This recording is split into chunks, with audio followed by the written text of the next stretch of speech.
Markets आज किस तरह का दिन भर का एक्शन रहा, एक बार रैप ही सारा मानसी से समझ लेते हैं। Closing wrap. आज जिस तरह से दिन भर कमजोरी के साथ ट्रेड कर रहा था, आखिरी घंटों में जो रिकवरी दिखाई है, काबिले तारीफ रिकवरी। निचले स्तरों से आखिरी आधे घंटे में बाजार ने अटेम्प्ट किया। 18,000 के पार हमने निफ्टी को भी टच होते हुए देखा और इस वक्त भी अगर आप देखेंगे 18,000 के पार ही क्लोजिंग होने की कोशिश में। लेकिन ऐसे में कहां से रौनक आती हुई दिखी? जहां गिरावट हावी हो रही थी डिफेंसिव्स पर सीधा बाजार का नजर थी और साथ ही एफएमसीजी स्टॉक्स जहां पर अच्छा खासा एक्शन देखने को मिला। एक तो Q3 स्ट्रॉन्ग अपडेट्स कंपनियों के आते हुए दिखे और उसके ठीक बाद एफएमसीजी प्लेज में अच्छी मजबूती के बीच कामकाज हमने देखा। Britannia, ITC, Godrej consumer, Marico जैसे स्टॉक्स हरे निशान के साथ आज काम करते हुए दिखे और यहां पर कन्विक्शन लगातार बढ़ा।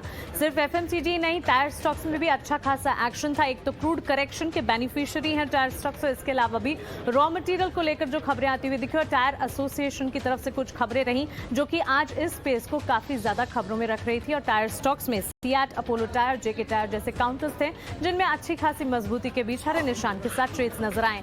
बजाज फाइनेंस जिससे काफी उम्मीदें थी, लेकिन Q3 बिजनेस अपडेट्स जो कि कमजोर आए, उसके बाद आज के सत्र में स्टॉक में करीब 7 से 8% का डाउन ट्रेंड हमने देखा। भारी बिकवाली का दबाव 7.25% की गिरावट के साथ ही इस वक्त भी बजाज फाइनेंस के ट्रेड्स हम क्लोज होते हुए देख रहे हैं। इसके ठीक विपरीत आरबीएल बैंक अच्छे बिजनेस अपडेट आते हुए दिखे और इसके ठीक बाद आरबीएल बैंक के स्टॉक में मजबूती के साथ करीब 2-3% की तेजी आज दिन भर ट्रेडिंग सेशन में शामिल रही। निफ्टी के गेनर्स अगर देखेंगे आईटीसी, एचयूएल, एमएनएम, एनटीपीसी और एलएनटी जैसे स्टॉक्स हैं। हैवी वेट्स में एफएमसीजी, हैवी वेट्स ने आज बाजार को संभालने का काम किया। बिकवाली का दबाव बैंकिंग प्लेज में गिरावट हावी होती रही, जहां ICICI bank, Bajaj finance, Infosys, HDFC bank जैसे स्टॉक शामिल रहे। रिलायंस ने पुरजोर कोशिश की बाजार को संभालने की और लाल निशान से हरे निशान में आने की कोशिश भी रही। फाइनल क्लोजिंग में अगर आप देखेंगे आज वॉलेटिलिटी के बीच रिलायंस में एक क्लोजिंग नजर आई। हरे निशान में भी लास्ट मोमेंट में ये स्टॉक नजर आया, लेकिन ज्यादा सपोर्ट आज बाजार को रिलायंस की तरफ से या कह सकते हैं हैवी वेट रिलायंस की तरफ से नहीं मिला। मिड कैप में गेनिंग मोमेंटम कहां पर था? एबीबी, बीएचईएल, एमएफएसएल और बालकृष्ण इंडस्ट्रीज जैसे स्टॉक्स रहे जहां पर अच्छी खासी एक्शन के बीच। तो कैपिटल गुड्स थीम यहां पर भी प्ले कर रही थी, ऑटो एंसिलरी थीम यहां पर भी नजर आ रही थी और मिड कैप में भी क्लियरली हम देख रहे थे। इनफैक्ट आज दिन भर जहां निफ्टी और बैंक निफ्टी में कमजोरी थी, तब भी मिड कैप स्पेस में एक्शन नजर आ रहा था। मिड कैप में कई सारे स्टॉक्स थे जो कि अच्छा एक्शन दिखा रहे थे। अच्छा, एमएफएसएल के स्टॉक पर भी एक बार नजर होनी चाहिए क्योंकि लगातार 5 ट्रेडिंग सेशन से जहां बाजार का मूड माहौल काफी वॉलेटाइल है।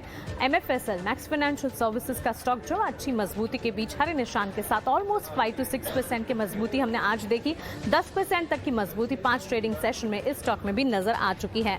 फाइनल क्लोजिंग फिगर्स इस वक्त आपके टीवी स्क्रीन पर है। 18,000 के पार क्लोज करने की बेहद कोशिश की निफ्टी ने, लेकिन इस वक्त अगर आप देखेंगे 17,992, जी हाँ 17,992 के स्तर पर करीब 50 अंकों की बिकवाली के साथ 18,000 के लेवल्स के नीचे निफ्टी की क्लोजिंग लाल निशान में नजर आएगी। बैंक निफ्टी की क्लोजिंग करीब 350 अंकों की गिरावट और 42,600 यानी 43,000 के नीचे बैंक निफ्टी की तरफ से भी बिकवाली का दबाव हावी होता हुआ और सेंसेक्स में भी करीब 300 अंकों की बिकवाली 60,353 के लेवल्स पर इस वक्त कामकाज क्लोज होता हुआ दिख रहा है। कह सकते हैं आज भारी कमजोरी नजर आई। दिन भर बाजार में वीकली एक्सपायरी का ट्रेड था और ये ट्रेड हम देख रहे हैं बिकवाली के साथ बंद होते हुए, लेकिन बाजार ने कह सकते हैं कि पिच को नहीं छोड़ा और यहाँ पर अपने आप को संभालने की पूरी कोशिश की और आखिरी घंटों में तो कह सकती है कि कोशिश में कुछ हद तक कामयाबी भी हासिल रही। बहरहाल कल के ट्रेडिंग सेशन में फिर से आपसे मुलाकात होगी। नागराज, आपका शुक्रिया हमारे साथ जुड़ने के लिए। प्रभात, आपका भी शुक्रिया अपने ट्रेडिंग आइडियाज और इस वॉलेटाइल मार्केट्स में अपनी स्ट्रैटेजी हमारे साथ शेयर करने के लिए। क्लोजिंग कॉल से फिलहाल इतना ही, मुझे दीजिए इजाजत, लेकिन आप बने रहें ईटी नाउ स्वदेश के साथ। नमस्कार।